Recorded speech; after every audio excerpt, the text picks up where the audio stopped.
Welcome to USA Climbing's 2024 Yeti National Championships. We are in Salt Lake City. That was just a quick look at the women's route. Hand jam at the beginning for them, so that'll be interesting. And this is now a quick look at the men's route. You're seeing another X hold there for that safety, so they're going to need to make sure they clip before they get to the hold that has the X. Ella Fisher qualifying in that 8th spot, followed by Olivia Ma, Ava Kovtunovich, Nora Chi, Melina Costanza, Zoe Yi, Analise Van Hoang, and Quinn Mason.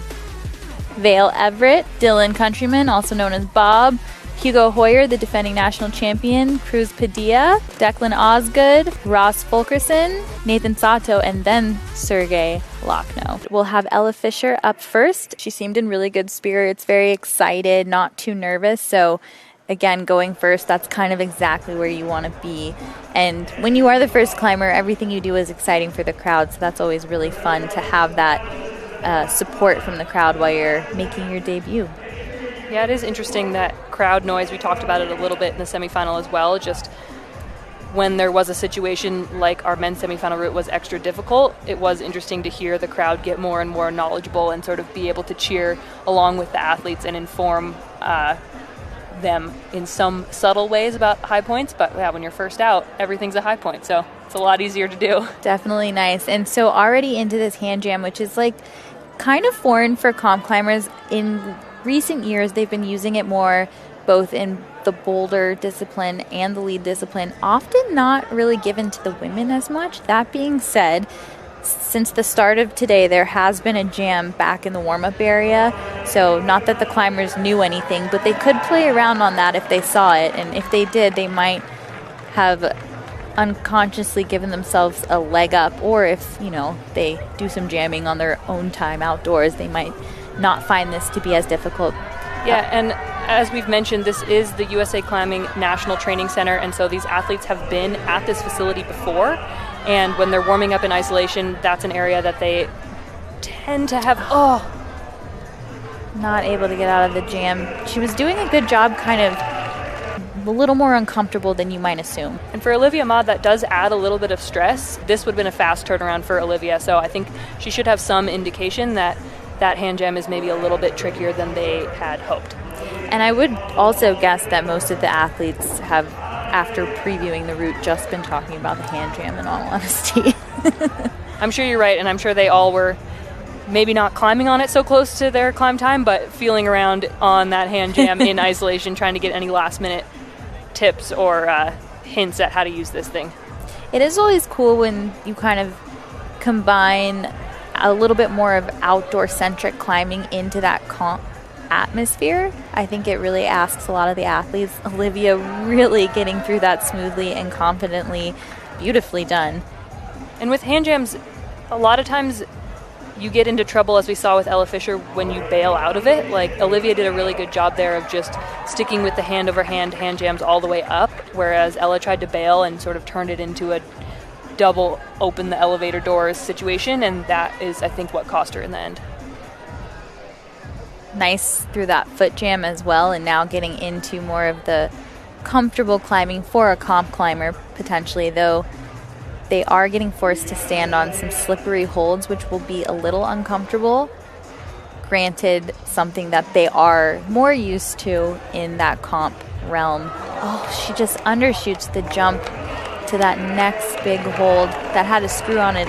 There's a screw on that hold as well that they'll be able to go to. So definitely falling a little earlier than she would have hoped. She just undershot it and miscalculated how good that next hold was.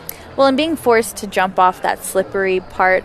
And up next we have Ava Kovtunovich. Two of our other athletes were first and second place in Youth A, and we have actually the same breakdown for the men too. 3 juniors that were the top 3 at Youth Nationals and the top 2 Youth A athletes as well. So as Jesse Grouper said during our semifinal, the future is now, and we're really seeing it come to life here at this national championship. Yeah, and Ross Fulkerson was noting that he's the oldest in the final at 20, or not the oldest male in the final at 23, and Melina's the oldest female at 24. It's one of the youngest finals we've had in a while. And what's also been the talk of the town was that we did have Chris Sharma competing this weekend. He just narrowly missed out on the final, but one spot. That's something that's really cool and hopefully inspires athletes to stay in it, keep competing, and that anything is possible at any age. Ava trying to figure out how to get into the jam, not really choosing to really commit to the jam and trying to lay back a little bit here. Yeah, which I think could work. She's doing a good job. It's just like forcing her to go to the bad hold and now in that elevator door position, but almost able to get out of it. Really good effort. Oh, that's devastating though. It's a little bit cool in a way that you do have to hand jam. Yeah, the hand jam being the most proficient way to actually get through that section. Nora Chi, not her first appearance in a final. Last final that she was in 2021 at Nationals. Yes, over the years they're getting more used to standing on a slippery surface, but it still can make things a little more vulnerable, I think, for committing to those moves. Yeah, similar to what we saw in the men's semifinal, as we've talked about. It's not that this hand jam is so impossibly hard and it's too much of an ask, but it is a lot right off the ground for it to be the first crux situation and for it to be something that is a little bit foreign to a lot of these athletes is really interesting here. Nora's doing a great job of taking her time and trying to decide how she's going to approach this. I think one of the things that's hard is it's a little bit above these athletes' heads, so it feels hard to put the hand jam in right off the ground, but I do think that is the best method in order to get through these moves without doing this super strenuous layback method. And I was going to say, so far it's been the most successful method, with Olivia being the only one to get out of this. Now, if she could even just set the jam with her right hand here to kind of like cross through it and get over to that right hand pinch, because that left hand pinch that she's getting more close to now is not nearly as good, and then she doesn't really have any feet. She does have a foot jam in right now, which is a different skill, but it does look like it's effective so far. Not going to be able to make it happen. Nice little replay here of Nora Chi really fighting to get out of this precarious position. Not able to make it happen. Very close though. She fought really hard. Melina Costanza, the defending national champion, in lead, stepping up. And the older you are, the longer you've been climbing in general, but also competing, the more likely you are to have experienced these different situations and these different type of moves. So if I was going to put money on anybody being able to figure this section out, it would be Melina. I definitely agree with that. She's already looking quite confident going straight into the jam, which again, you have to just commit to it, and if you keep going, even if it doesn't feel 100% comfortable, it looks like they can fit in it pretty well. So as long as you commit, you should be able to get out of it. She's looking pretty comfortable here, just sliding her left hand up. So smart. So that she doesn't have to go hand over hand like we saw Olivia Ma. But I think she knows what happened in this round. Melina's really smart, really experienced competitor, and so even just based on timing, that was really fast for her to be the fifth athlete out and to already be on the wall. So I think she has a pretty good idea of what happened here before she ended up coming out for her turn. Yeah, and she is also on the taller side, so where we saw Olivia kind of struggle kind of undershooting this next move shouldn't be as big of a problem for Melina, because she is a bit taller, so she doesn't necessarily have to jump as far as she's already making quick work of that section. So and into our high point. I was going to say, this is exciting. We're getting to see the next part of this route, and really glad that we didn't see another early fall. I was getting kind of worried there for a second. And I was just about to say too, a lot of times we see a certain level of composure and seriousness from Melina as she's climbing, and so it was really cool actually to see her hyping up the crowd after she got through the hand jam. I think that indicates that she's in a really good headspace and just happy to be here and enjoying the climbing and doing her best and focusing on the rest afterwards. Yeah, I feel like after that little break that she took and had that injury as well, I feel like her whole attitude coming back to competition climbing was just so much more fresh. And I mean, obviously she's still very serious and like trains really hard, but she does have a lighter, energy to her as it comes to competition climbing, and I think it's been serving her well and giving her the ability to really perform at her best. Yeah, I think there's a kind of an outdated mentality that if you're pushing yourself and you're grinding every day and day out at the gym, it has to be miserable and you have to be suffering, and I think she's done a good job of really switching her mentality about training and about climbing and being a well-rounded person and going into the gym every day with a great spirit about her. I get the pleasure of training in the same spaces as her relatively frequently, and it's always really great to see her have a great attitude, but then also doing workouts that I could not even imagine trying myself. Love to hear that, and love to see it paying off for her as she's getting really close to the head wall here. now this section that she is just very stamina driven, lots of technical climbing as she sets up for the rose move here. Reading this route perfectly, that section that she just climbed through, something more familiar to what they're given on these routes in competitions more often, so she really did a good job in taking that rest here before getting into the head wall. That next hold, it's hard to tell how good it is. It kind of looks pretty good, but then at certain angles it doesn't look nearly as good, so smart to kind of rest here before she gets into the very resistant section of the route. And you know, Melina's a perfectionist, and so she ended up dry firing off the head wall in semifinals, and you could see on her face and just talking to her afterwards that is not good enough for what she wants out of herself for this competition. So it was really great to see her sort of composing herself under the head wall and trying to figure out this sort of tenuous section here, transitioning onto that head wall. Really doing a great job. You can barely see the hold. It's so bad on top of that volume. Just really doing a great job. One thing the setters have been testing a lot these past few days is whether the athletes want to keep their feet low or put them super high, and that was another one of those situations for Melina that she decided to keep her feet low below her and use the holds to pull herself up. So that was some good decision making from Melina. She's looking pretty good. I was going to say she looks really fresh still, just has to make sure she stays really present and doesn't have any mistakes happen as she's getting really close. Talking to Chris Lacrosta earlier, one of the route setters, he was saying that those final moves, that final crimp you go to is pretty small and you're pretty tired, and then you kind of just have to huck for the top. So it's all about conserving that energy to get there. She's looking pretty fresh. Will we see a top? She's got one hand on that finish, just needs to clip the draw, and she will finish with a top, and that's a high point to beat, that's for sure. She did all she could, and she'll have to just wait to see if she'll be a 2-time in a row national champion in lead. The other athletes that are still in isolation probably will have heard that crowd noise when Melina topped, and so contrary to talking about hearing the athletes falling low, the athletes can also sort of tell when the athletes before them get really high on the route or top it. So it'll be interesting to see how these next three athletes handle that pressure, and with that we have Zoe Yi out onto the platform. Taking your time to pull on. Like I said, I think it's a little bit mind-gamey for these next athletes right now.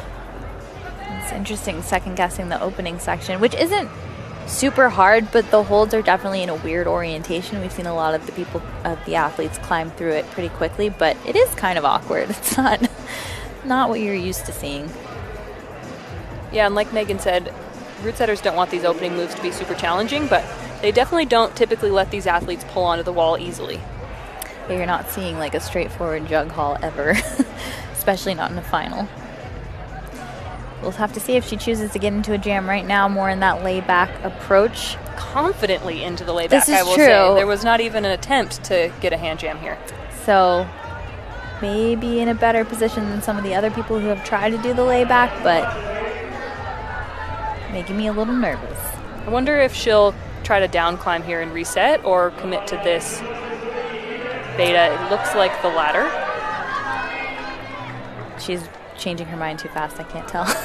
It's hard to keep up. We'll just let her do it. Opting for that elevator door. Holding the swing, which is super strong from her, but it's this next move. Wow.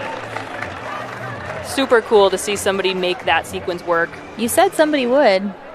I did. I'll give myself great those points. prediction. Yeah, thank you. Tap on the back. She's just resetting a little bit. I'm sure that was a little spooky, to say the least. We saw that move was harder than I think any of these athletes were anticipating, even when just setting up to go right hand to that hold. Luckily, she should be able to recover even on these moves, she can recover a little bit. The only thing is that she is standing on slippery surfaces, so she does need to be pretty engaged with her whole body still, but coming up, she should be able to rest a little. Even here, it's a pretty big hold, but again, your feet, you just can never let off the pressure because you're standing on slippery surfaces. That's how they get you. They're like, I'll give you a jug, but you have to stand on glass. Huge hold, but it's going to be as slippery as possible. Oh, that move is kind of big. So you at least have to get deep enough to get around the sort of corner change on that big volume. Next athlete, Analise Van Hoang, coming out to climb the women's final route. It'll be really interesting to see how Analise approaches what has become this opening dreaded crux move here. She is very logical in her climbing. You can really see her think about every single move before she executes it. So I would expect her to be one that would actually try this hand jam sequence, but time will tell.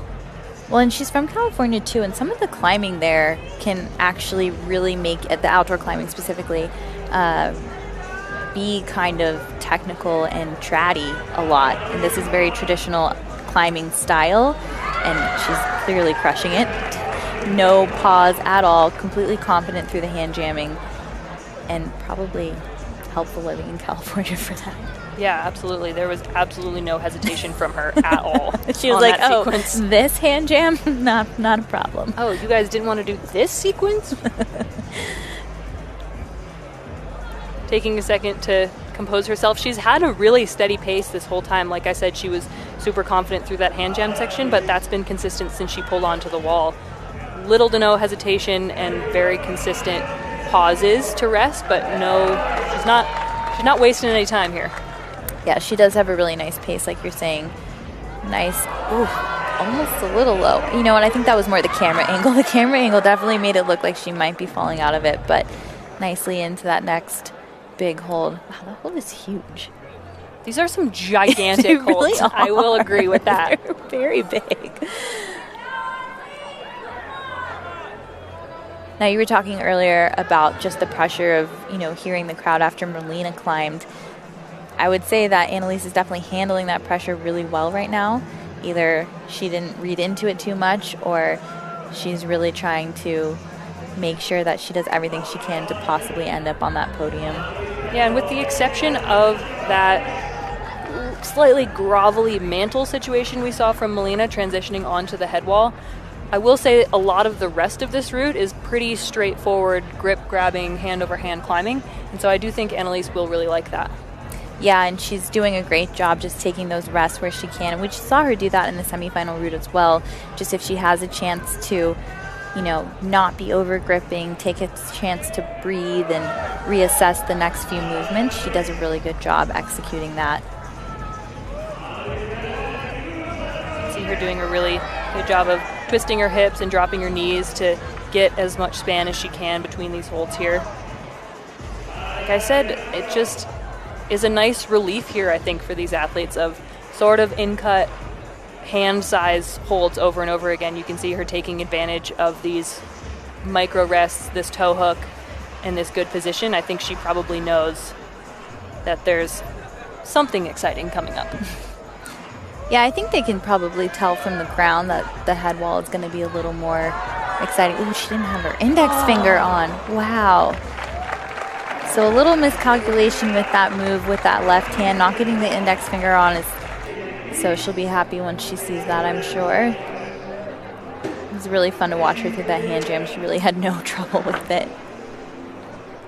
Yeah, she just did so well pacing herself through here and taking an opportunity to rest on every hold she could. And next up we have Quinn Mason, really making sure she remembers all the sequences, has a plan before she steps forward and steps onto the wall.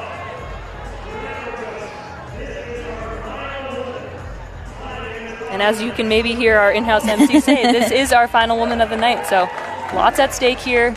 I know Quinn wants it really bad, and so I'm really excited to see what she can pull out of the bag, starting with this sequence right here.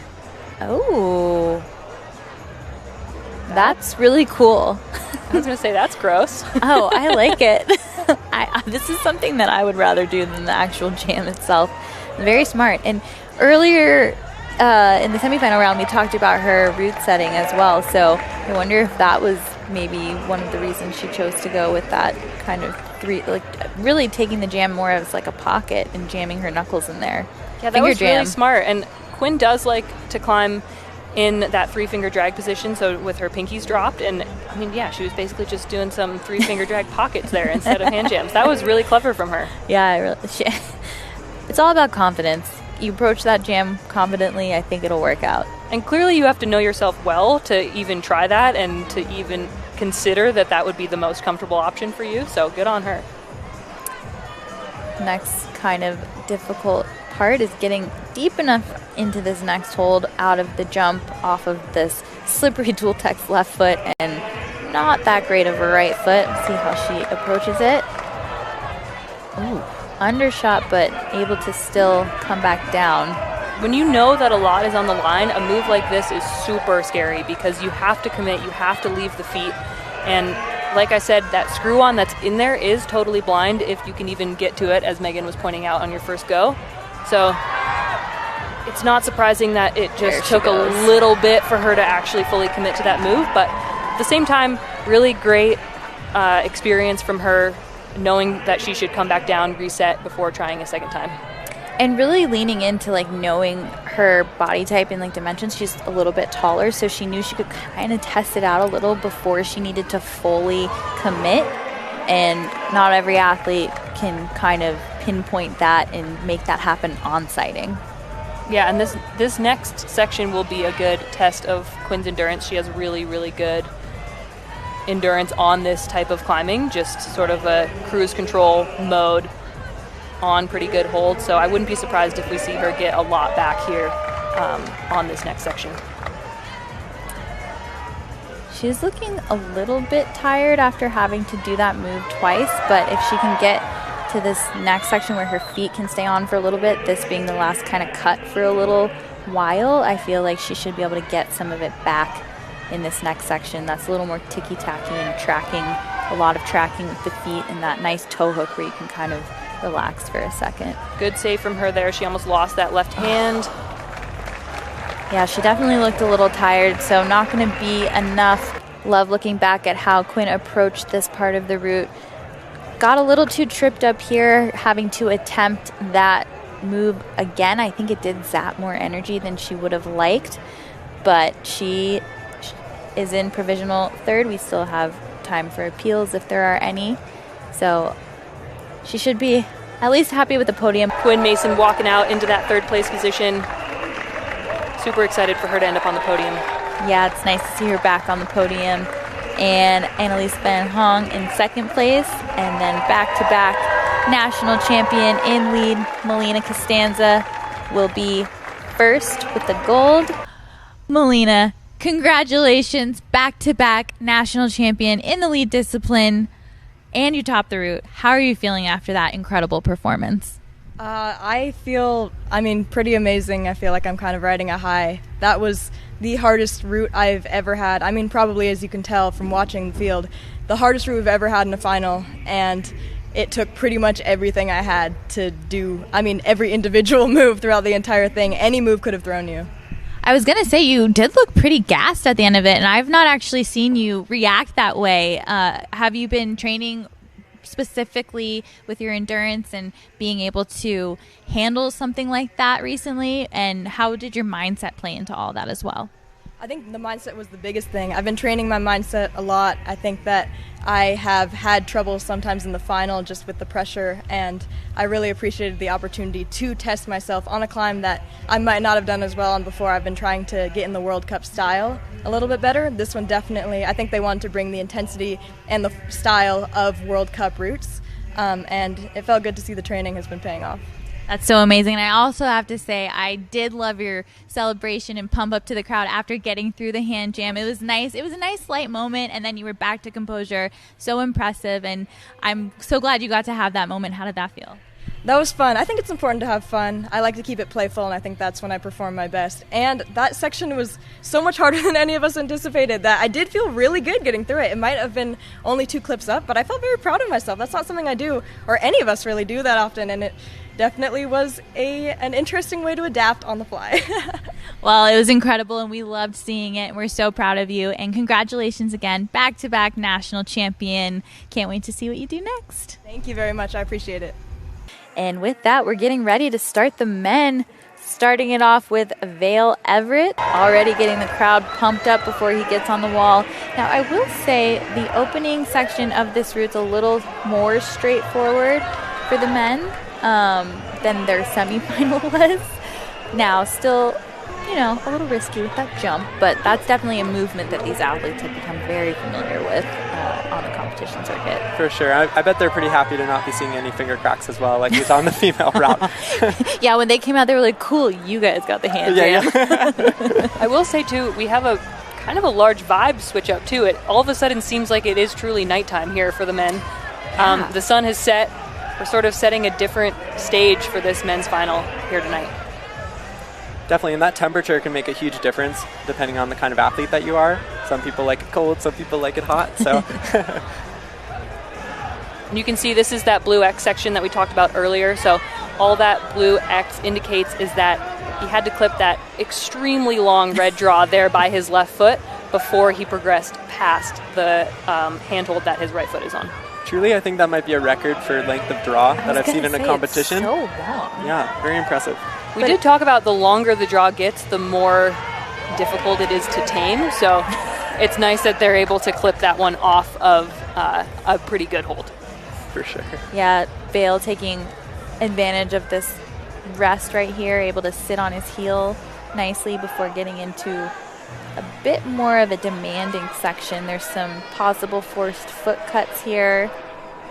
There's always, with the route setting, options on how you want to do things, and every climber is different, but the feet are not as good here, so with that angle being so kicked back, it can get a little dicey. I really liked his tempo up to this point.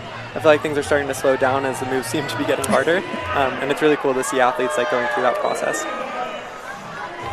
Yeah, he's doing that really well, and this really awkward kind of foot jumping up onto that volume in a very weird position while you're on some nasty little crimps. They're definitely bringing the awkward.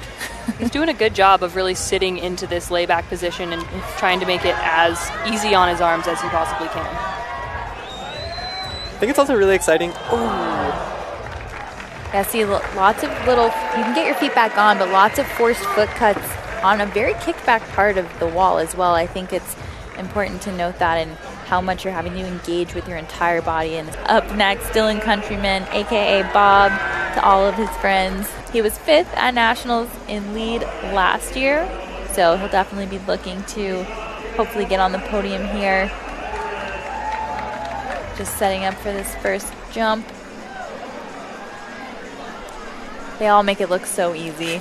How would you feel about that, Jesse? I feel like I always like to hesitate before those moves just to make sure that I'm setting up correctly, but it is really cool to see the fearlessness in their movement. And before being clipped at all. No, I know, not gonna lie, like I would just be nervous about the platform being right beneath me ask and having for a crash pad. Yeah, can you do that? I don't know if that's in a rule book, because I would definitely ask for one. Can't break those knees and ankles, come on. Fumbling that clip a little. Also noticing it's getting a bit windy out there as his hair kind of starts to blow a bit. Definitely not what we were seeing earlier. The weather's changing. It's becoming send temps out here. Nice. I'm sure these athletes are actually really grateful for that slight breeze that yeah. creates such a great climbing condition for them. And especially any of these athletes that are used to climbing outdoors, which this wall is outside, the wind will be favorable conditions for them.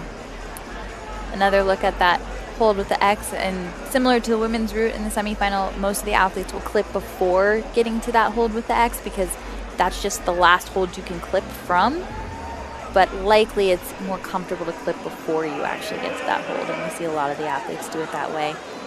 Nice rock over on that heel hook.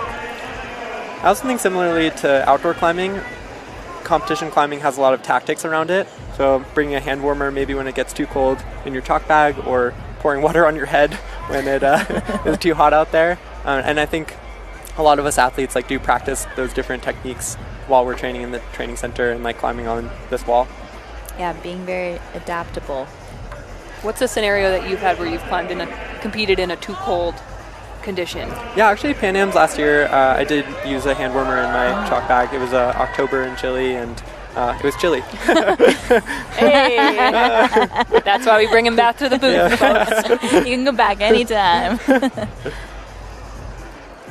Another kind of little minimal fumble, but when you're climbing on a route like this for the very first time, again, they're on-sighting, you don't really want to waste any time. So just pulling on the rope in a weird way or having to attempt to clip a couple times, that does take away some of your energy just a little bit, and you might need that later on. So trying to be as efficient as possible is definitely the key. But recovering well and looking like he's in a much better position now to kind of, he's definitely looking at the clock a lot, I think, which is interesting because he has plenty of time. Soaking in the rest, for sure. I think it's also interesting, like sometimes you're able to see a draw swinging back and forth and know where your previous competitor got. And I'm curious if he realized where Vail got to on his last attempt and kind of is preparing for it to step up a notch. That's a really good point. Or if it's just windy. And trying to figure out if he wanted to do a bicycle or just heel hook. Yeah, so it'll be interesting to see what people do to be able to solve that sequence. And sometimes it just takes the right person to do the same thing, right? Sometimes you'll see people do the exact same beta and just like make it happen. It's also interesting because they're definitely different sizes as well. So what works for one might not work for the other. And defending national champion in lead, Hugo Hoyer, getting ready to start the men's final route. From Chattanooga, Tennessee, just 17 years old and won nationals last year. Competed in some World Cups this past season as well. It's nice to see him experiencing the circuit. For sure. He's also one that has just moved out to Utah to go to college at the U. So he's been spending a lot of time. Enough. Yeah. So he's been spending, I know, right? So he's been spending a lot of time in the training center climbing on this wall as well. So I wouldn't be surprised if he's more comfortable on this wall and maybe even on this style. Yeah, having that home field advantage is really nice. Granted, there are a lot of athletes that do train here, True. right? So a lot of them have that advantage. And definitely not the only path, but it is one that I feel like a lot of the guys here have been taking more and more. How much does it matter training on a wall like this that sort of emulates what you see at a World Cup in a way that a lot of commercial gyms can't? I think it does make a huge difference as far as like training on a similar style. One fun fact, we trained with Alberto in Barcelona this past summer, and his wall is like almost 1.5 times the size of this wall, and I think getting to train on something that's bigger and steeper, I think he had like 3 different architects that had to figure out how to make his wall. It's really impressive, I think, and I think getting to push the limits of a wall, as silly as that might sound, it really can make a huge difference in the performance and endurance of an athlete. Was it really cool to be able to train all together leading up to the Olympics this summer? It was really neat. Yeah, for sure. I think it was a really fun experience just to be in that environment, and it wasn't like too intense at all. Like I think that we all, learned from each other and got to push ourselves as well. Yeah, that's really cool. And we see here Hugo's sort of just about to get into this section where we lost our first 2 athletes. Yeah, definitely kind of the first real crux, I feel like, for the men, which is, again, nice after the semifinal crux was much lower on the wall. But you have done a lot more climbing now getting into this earlier crux. Really like that wrap that he just did there for a second.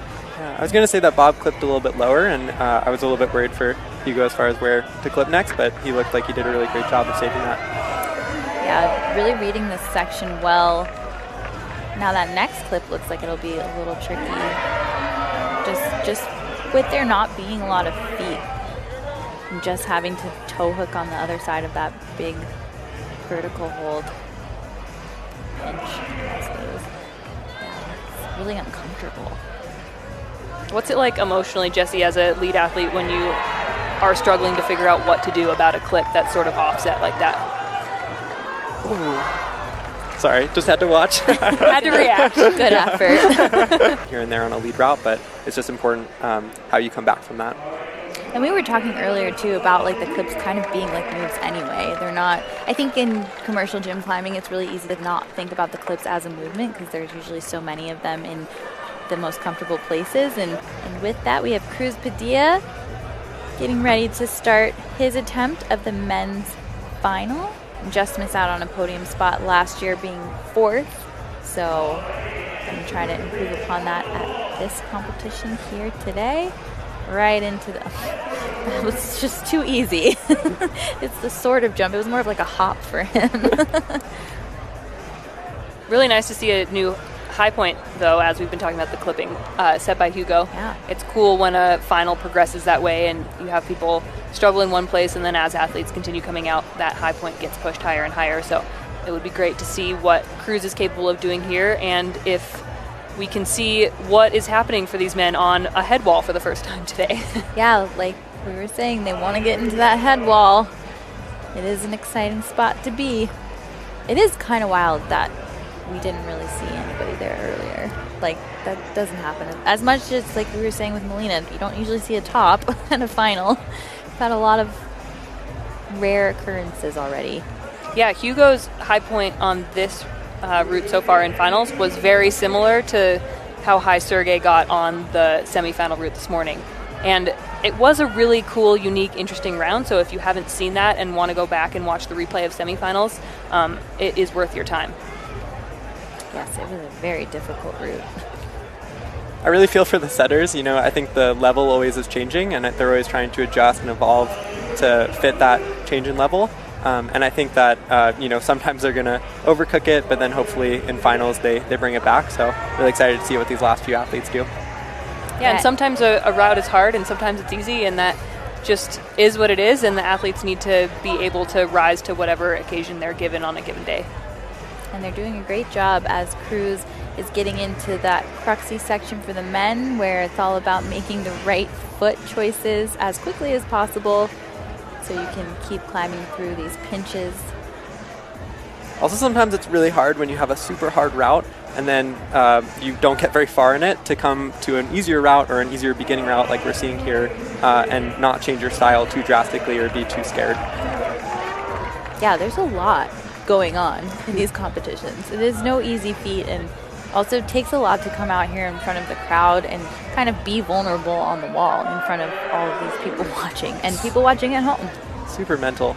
Wow, super smart of him to get this clip done here lower down than we saw Hugo. I think Hugo was sort of focused in this zone on clipping that draw below. So Cruz seems to be set up really great to power through this section and make his way onto that head wall. I was going to say, yeah, we're going to see our first athlete get up into the head wall. Hard to know how slopey. That one definitely looks a lot worse than the first one, but this next one doesn't look so bad. So we'll have to see how he gets through the rest of it. He's looking pretty chiller standing on this left foot, laying back into that sloper, shaking out both hands a couple times. I will say the finishing moves look pretty difficult, though. I do like that the end of this route is pretty straightforward. You don't always see as straightforward movements on the head wall, but they are going to ask a lot in terms of how slopey those holds are, as you can see, really fighting to stay on as each hold got more and more slopey. This replay, we can see how Cruz cruised his way again, just cruising on through all of the rounds of competition today. We'll have to see if we can see that little dynamic foot placement. Puns are coming tonight. Yeah, we're punning over here. Really good effort from him. Declan Ozgood stepping up.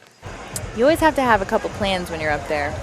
For sure. I like to bring like an ABC plan. Usually probably just an AB plan. But sometimes you a get C. C. Yeah, exactly. Man, they seriously all do that so confidently. I like hold my breath a little when they set up to do that. I kind of wish we had tried that just so people could see how hard that move actually probably is. It's probably like a little more committing and bigger than it looks. Maybe if they leave it up, Megan and I will bring a crash pad tomorrow. Okay, perfect. I can't wait for the video. We can show you how scary it actually is. Declan was 7th at Lead Nationals last year, so in a good spot again to be in the final. That's nice to be consistent. You know, especially on the World Cup circuit, it's really hard to build that consistency. So building it domestically first is kind of that first step. For sure. And I think last year he won semifinals in team trials. So he definitely has it in him to do the best out of all these guys on this field. And yeah, really excited to see his style come into play here. Yep, out of San Diego, one of the athletes training at Class 5.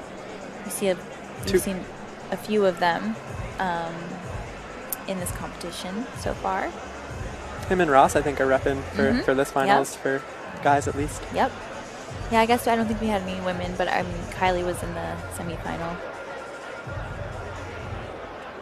Already cruising through this opening section. I feel like this is a lot more similar to what the women had in semifinal, where it's not too crazy, but it's definitely this opening part going to tire you out. And that move, really the first move that athletes have to kind of make sure they're going to that hold properly. We've seen a lot of them kind of slow down there for a second, and then this next section really just turns on the difficulty of the route. I'll also say that I think a lot of spectators of the sport probably think that most athletes are training on intense walls like this all the time with private setters or setters who are making routes exactly like this, but oftentimes it comes down to a spray wall or making their own climbs on a wall that has like a lot of holds.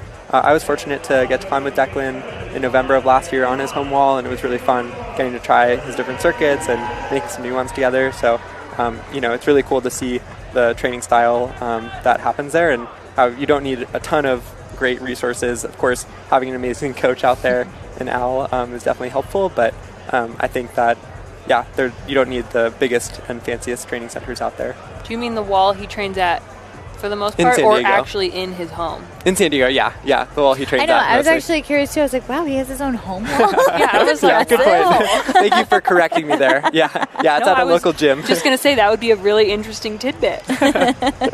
His own personal wall. Really making great decisions as he kind of shuffles his way up these pinches, going for that heel hook we saw Bob try to do earlier, but wasn't able to kind of set the heel. Choosing to clip that clip, which has been the more successful method so far, then you don't have to worry about it when you're trying to get onto the head wall.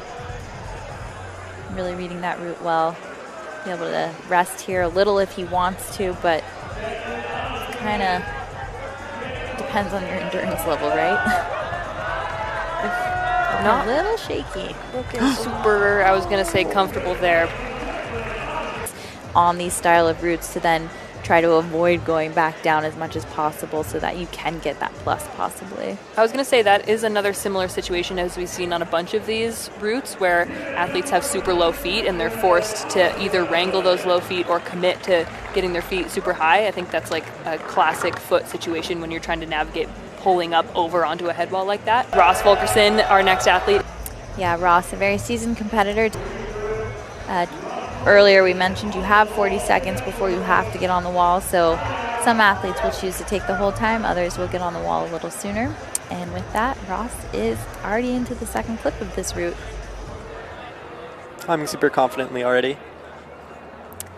He was third at Nationals last year in lead, and he's an athlete who's excelled in lead and boulder and really progressed a lot over the last few years, making finals in Boulder World Cup and making his first semis in lead, I think, more recently. Mm-hmm. So it's really cool to see how he's improved in both disciplines in the last few years. He's also just a really great guy to have around. He's always really great for morale. Positive. He's always down to do any sort of adventure and keep everybody on the team entertained as he's traveling around doing World Cups. So true. Oh, very good save there. Oof. You know, he's also very into the mental, and he will definitely take the time to recenter himself after something like that. I feel like that was something in the last couple years specifically that he's done a really good job working on, and you see him like with the deep breaths and that meditation when he's preparing for competitions. A lot of the time when I'm on a route like this, I also am thinking about where is my next rest, and where can I get back a lot of that like mental fortitude, because it does go down the more moves that you do, I think. So it's important to find those and have those in your head from the ground. I also was just thinking about, like, I definitely heard the crowd gasp when he slipped like that. Do you hear that on the wall? For sure. Because that must be hard to kind of like reset in the sense that like everybody else is also reacting to what you've reacted to.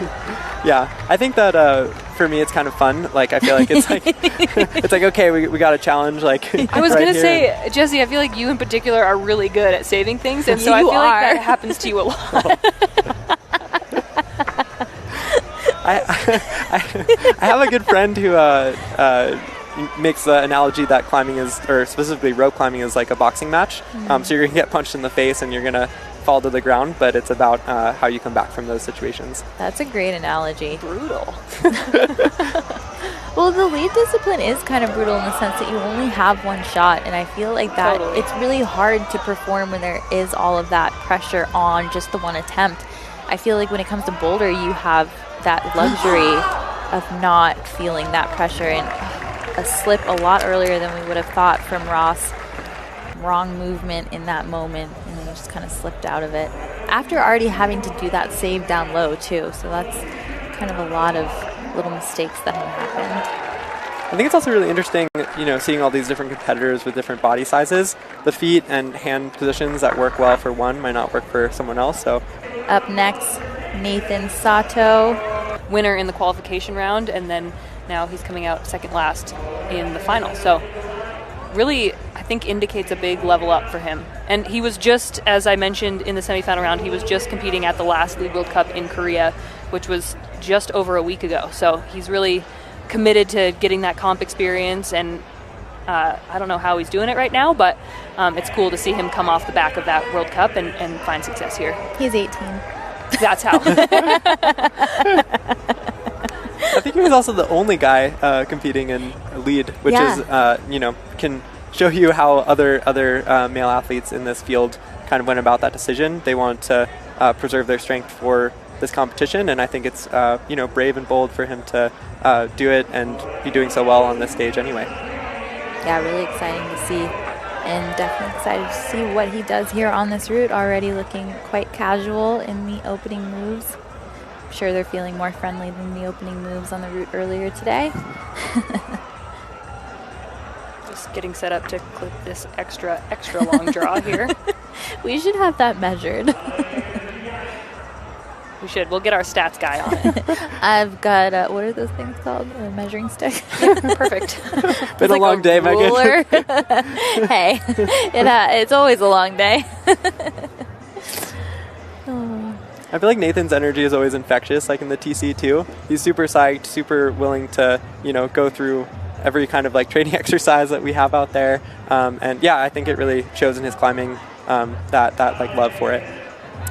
Yeah, and he's been climbing for so long. I mean, he definitely went through the whole youth side, which we're seeing a lot of these athletes do, which I think is so cool because 20 years ago this wasn't the case. So it's so cool that in the last decade you have all these athletes that go all the way through youth and also start competing on the elite side and the collegiate side. Taking a second to wave to the crowd as he rests in one of the few rests on this route, actually potentially the only real one. Right? Would you say the other ones really count as a rest? Depends who you are, for sure. I mean, not for me. They would not be a rest.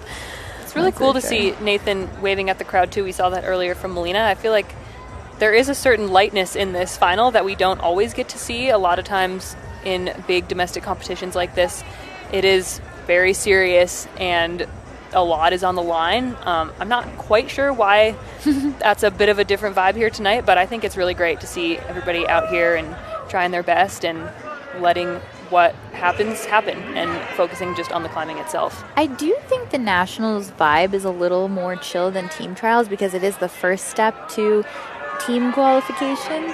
So a lot of the athletes, especially that made it into the final, they've kind of done a good job already of like setting up points wise, right? So then they can maybe chill for a second and just enjoy Nationals. And then I think once it gets to team trials, everyone's a little more buttoned up.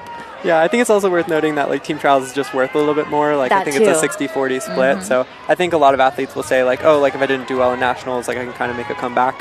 And I think that is true. We see Nathan here climbing really efficiently through this section, clipping this higher draw off of this pinch hold as well. We've seen some of the athletes before get a little bit flustered in this section and not be committed to the beta. So though he did make that shoulder move look a little bit strenuous, he's really showed some confidence through this section. Doing a really good job of keeping his feet on as well rather than having to cut a bit and also staying under the rope.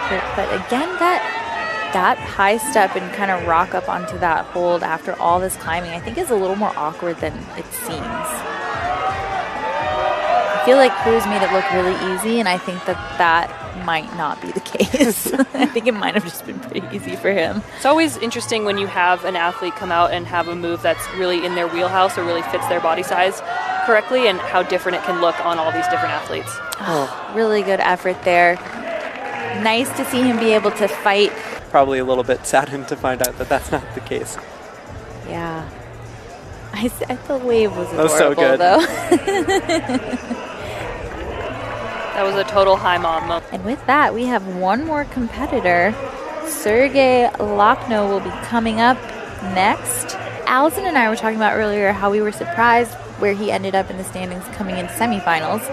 And Tyson reached out to me and told me that, as we know, he was at the NACS last weekend in Canada. The next day drove from Canada to Salt Lake to acclimatize, slept at the top of Little Cottonwood and came down to train during the day, then back up to altitude, and then got home in time, so home in Seattle, to go to the open qualifier on Friday, the 11th, which this comp started on the 12th, at the Northwest Boulder Fest at SBP, then got second at that competition, and then drove overnight nonstop to Salt Lake City to make it to his qualifier round for this event, and he showed up 50 minutes before his climb time. Oh my God. I mean, I'm sweating just hearing right? that. That needed to be shared. That is absolutely about as mind-blowing as it gets. And then Allison was shocked that he changed his hair before from semifinals. He did. He buzzed his head between rounds. Wow. Yeah, he's incredible. Legend. He is. What a character. And what a story. I know. A storybook moment. And now he's coming out last in finals. He was our top ranking semifinalist. That is pretty amazing. I know I feel terrible after driving all day, let alone all night. Imagine. Thanks, Tyson, by the way, for letting us know. And I did check with Sergey. He said I could share this. So happy that we were able to talk about the legend of Sergey Lakhno as he gets his way into this route. He is very methodical when he climbs, and I feel like it's really fun to watch his style of climbing and the way he just articulates his climbing. Yeah, and it's a super interesting combination to have somebody who is super methodical but also is such a scrappy fighter when it comes down to it.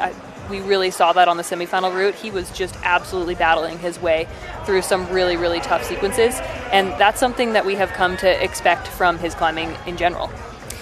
Yeah, I feel like it was team trials whenever they were in Kennesaw. Was that 2021? I don't know. He had a specific fight on a route there, I believe. And it was kind of like the first time I had seen it on the elite circuit from him. And it was just so incredible. And since then, I feel like he's just become known for that kind of fight and being able to muster that strength when you think it's impossible to keep going. Definitely seems like he always has something more in the tank, even when you think he might not. Yeah. Just about to see him move into this sort of tricky volume section. Doing a really good job of keeping a consistent pace, slowing down when he needs to, but not taking too much time. He's always sort of go, go, go. He doesn't climb fast, but he is almost continuously moving a lot of the time. Yeah, continuously moving in a very controlled manner. Because sometimes when you see athletes continuously move, they seem kind of spastic, and that's the complete opposite of his style. Just coming into this undercling position, getting ready to stand up into this slightly laid back volume. Really great job from him to make this clip early. We've seen these next two clips give some athletes a little bit of trouble, so good on him to get that done early. I was just taking a peek at the clock, and I do think he still has a lot of time, but we're definitely seeing him wind down that clock a little bit more than we've seen a lot of the other athletes. So I'm not nervous yet, but I'm definitely aware. Yeah. I think with someone with more endurance, like I'm sure he can turn it on and go faster if he needs to, but I think he just wants to be precise and make sure that he's not making any mistakes here. Which is very smart. Interesting, we have not seen anyone going use for that the foot. foothold and shaking on it, which the crowd is going wild for. Wow. Impressive, but looks very strenuous. See if he can get his way out of this. Well, and now his hand is where his foot needs to be. So This is a little bit of a stuck situation here. And little misreading there of the route. And especially about this discipline in particular, it's pretty unforgiving to have one try, and once you commit to a certain beta, you're sort of locked in, and whether or not it works, you got to do what you got to do with those decisions that you make. Currently in provisional third onto the podium, barring any appeals, so we'll have to wait and see if there are any appeals from the other athletes. So probably not the position he really wanted to be in, but still really good fight. And Cruz, congratulations, your first Yeti National win and only your second Yeti Nationals. How do you feel? I am super, super, super excited. This is like a dream come true for me. You know, it's just, I got to say all my thank yous, if you don't mind. I mean, thank you, Mom and Dad. Thank you, Coach Maurice, Coach Enrico, all the people that support me, and most of all, thank you, God. I mean, I couldn't do this without any of them. Oh my gosh, I love that. I don't think people usually go through a thank you, and that was amazing. Now, we kept making the joke, I mean, your name is Cruz, and you've been cruising on the wall. How did you get such a very, very flowy style? I train a lot of power endurance. I think that helps me to stay calm when I'm pumped and tired and make the right decisions as I'm going. You did a great job making those right decisions. How did it feel to be up on that head wall? It was so exciting. The lights, the crowd, it was a very vibrant experience. Love the setting. Great job setters. It was so cool. Well, Cruz, we are so proud of you. So excited for you to win your first nationals at just 16 years old. So impressive. Can't wait to see what you do next. Thank you very much, Megan. I really appreciate it. It's very nice of you.